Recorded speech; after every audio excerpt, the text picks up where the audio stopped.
Scott Garber in Colorado, you're up. Damn, this is cool, guys. Meltzer, great to see you, my man. Scott McGregor, thank you for putting this together.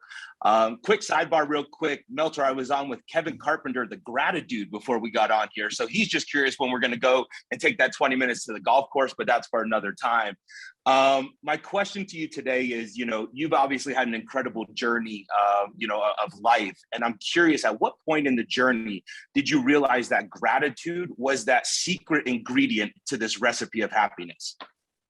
Well, I was blessed to grow up with gratitude, and my mom and grandparents and everyone, she wouldn't let me come down to the breakfast table with the wrong attitude. And so subconsciously, I learned gratitude.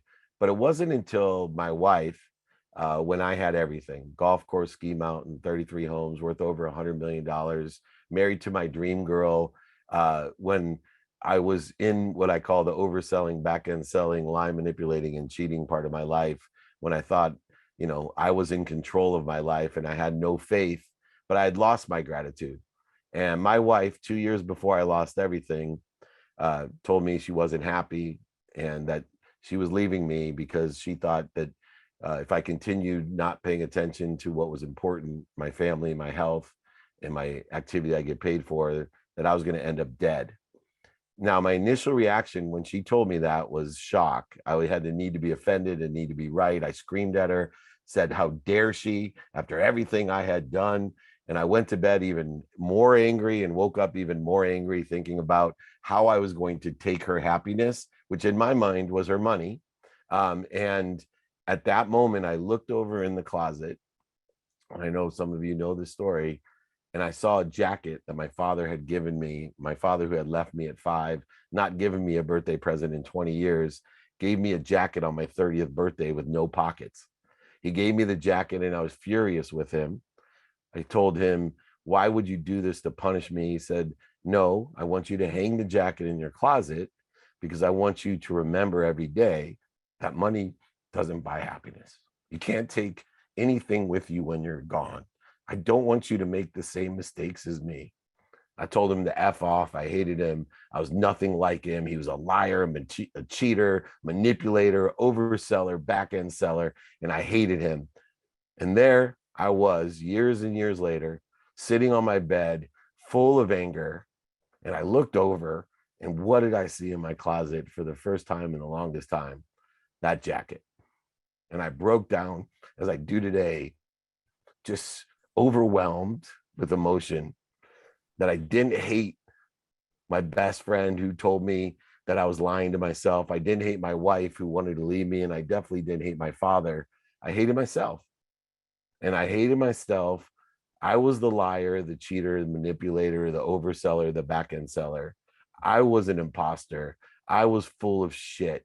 And I sat there, and my wife's words when she said, you better take stock in who you are and what you want to become, because you're going to end up dead. What would your mother think of you now? And man, I looked at that jacket and I said, I'm going to take stock in who I am. And I came up with 4 values. The number one, gratitude, that gave me the perspective to be everything that I wanted to be, growing up with nothing, with a single mom who worked 2 jobs, packing my dinner in a paper bag with even food stamps at times. And then forgiveness, empathy, to be forgiving of myself for all the mistakes, failures, and setbacks, that I wasn't being punished. I was being promoted and protected by this extraordinary woman who cared that much about me to tell me the truth. Accountability was the third one. Remembering that I attracted all this BS into my life. What was I supposed to learn from it?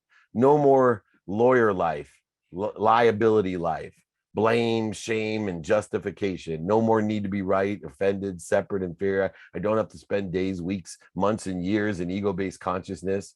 And then finally, the major one that incorporated gratitude, forgiveness, and accountability. I was always a great communicator, but I was communicating the wrong way. See, I thought I could go get happy, healthy, wealthy, and worthy, that I was in control of my mindset, heart set, and handset. But I didn't realize there was something bigger than me that loved me more than my mom. Loved me more than I love my own kids. And so when I learned to effectively communicate with the great source of power, the great omniscient, all powerful source. When I learned to clear what was interfering between me and that which inspires me, my whole life changed by utilizing gratitude for perspective, empathy for peace, and accountability for control in order to get what I want, who to inspire and who inspires me, how best to get it done with those lenses of productivity, accessibility, and gratitude, and prioritization of what's important to me by applying my why. I am happy, healthy, wealthy, and worthy. I just want to spend minutes and moments in the interference.